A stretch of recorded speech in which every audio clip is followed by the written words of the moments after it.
যে জৈলা ধারাটা ওইখানে দেখেছিলাম, ধারা নয়, যে উদ্গমস্থল তো দেখেছিলাম একটা কুয়া, সেখান থেকে জলটা যে নিচে দিয়ে গলে আসছে, ঠিক এসে এই জায়গা অনেকটা রাস্তা মাঝে এসে এইখানে এসে এই ধারাটা মোটামুটি দেখা যাচ্ছে।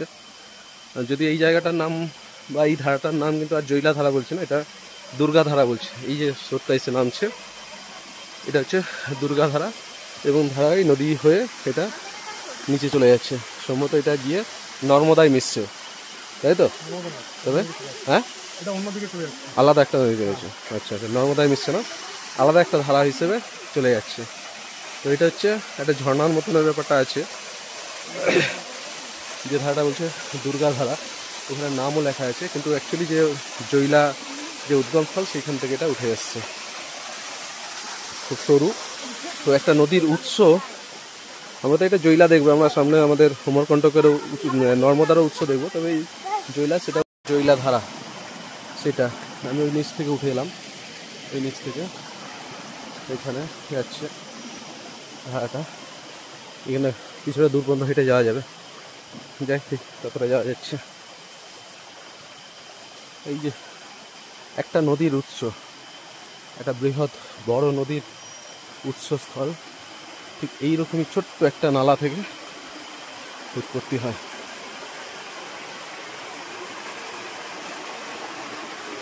হচ্ছে আর একটু হয়তো এদিকে যাওয়া যাবে, সেদিকে যাবো, আসো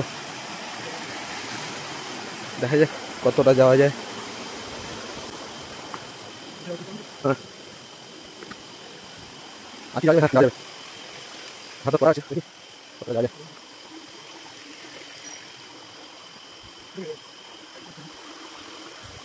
চলো, এই বনের ভিতরে জৈলা নদীর উৎপত্তিস্থল দেখতে পেরেছি।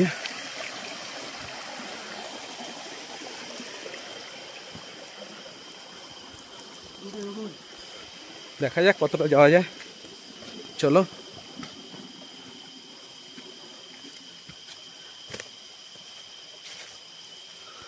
তুমি একবার ক্যামেরাটা ধরো, তোমার ডবলও আসবে, চলো তোমারও আসবে, আমারও আসবে। চলো এটা দিকে এটা দিকে ধরবো না, দেখি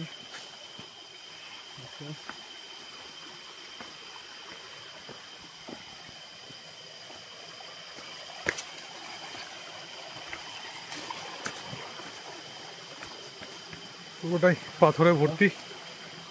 দেখা যাক কতটা যাওয়া যায় উপর দিকে। ওইখানটা অবধি হয়তো যাওয়া যেতে পারে।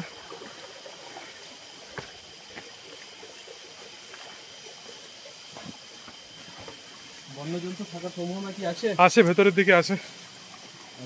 এইখানেতে তখন ওই ট্রেকিংয়ের সময় এসেছিলাম আর কি, ইউনিভার্সিটি থেকে কয়েকজন ছেলেরা মিলে এই পুরো রুটটা ট্রেক করা যায় আর কি।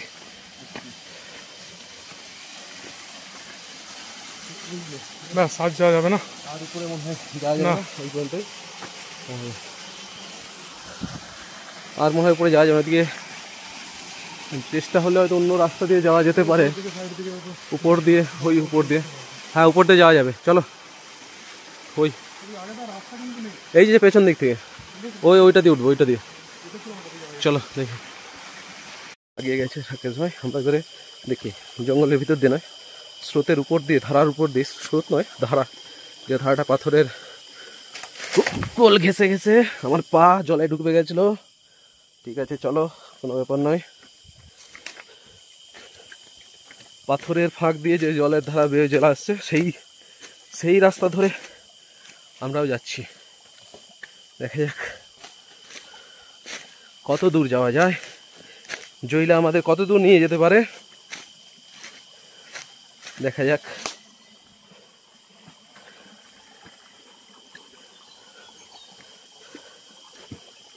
ধরো, তুমি ধরো এবারে, আমাকে একটু সামনে দাও। ধরো, চলো চলো দেখে চলো সাবধানে।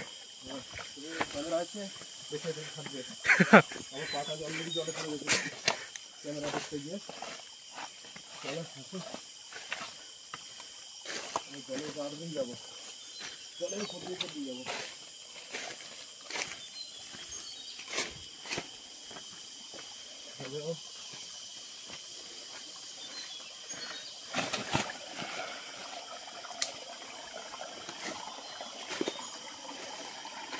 অ্যাভয়েড করি, এই ধরনের জায়গাগুলো আমরা অ্যাভয়েড করবো, ঠিক আছে? পাতায় যে ঢাকা আছে এগুলো অ্যাভয়েড করবো, ওকে?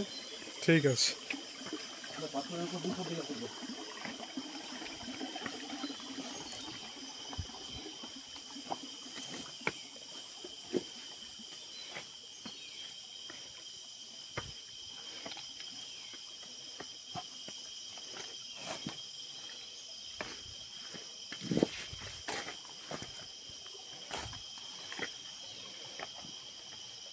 নড়বড়ে পাথর সব। এই তো আমরা চলে এসেছি, মেন রাস্তার কাছাকাছি চলে এসেছি। পাতার উপরে যাওয়া যাবে না, পাথরের উপর দিয়ে নিতে হবে। যেহেতু আমাদের পায়ে জুতো নেই, আমরা পাথরের উপর দিয়ে যাবো।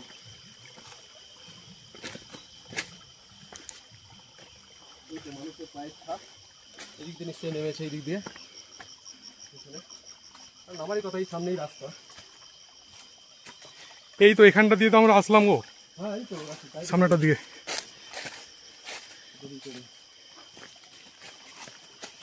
আচ্ছা, যেটা বাইকে গেলাম সেটা আমরা হেঁটে হেঁটে আসলাম, এটা দিয়ে ট্রেক করে করতে। দেখে দেখে দেখে দেখে দেখে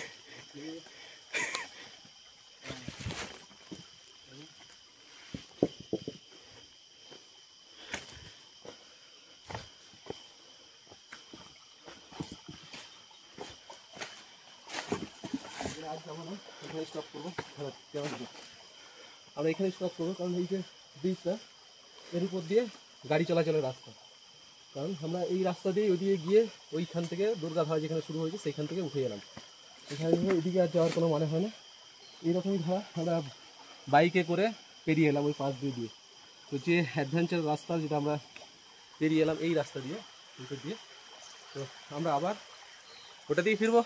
রাকেশ, এটা দিয়ে চলো, এটা দিয়ে যাবো, এটা দিয়ে চলো। চলো, এদিকে আর যে লাভ নেই, আমরা যেহেতু উঠে এসেছি, আমরা এবার রাস্তা যে রাস্তা দিয়ে বাইক নিয়ে গেছি ওই সামনের রাস্তাটাই যাবো আর কি, উঠবো। চলো।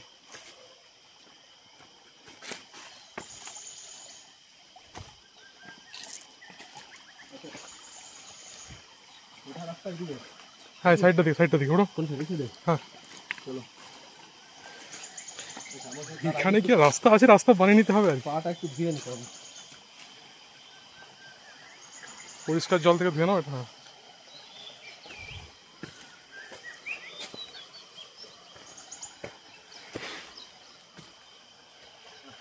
আসো। হ্যাঁ, এই যে এই রাস্তা দিয়ে আমরা বাইকে করে গেলাম এদিকে, আর এইখান থেকে ধারাটা গেছে, আমরা নিচে দিয়ে উঠে এলাম। অর্থাৎ এই ধারাটাই আমরা এই পাশ দিয়ে, কারণ ওই রাস্তাটা বাইকের রাস্তা, পাশ দিয়ে এগিয়ে গেছে।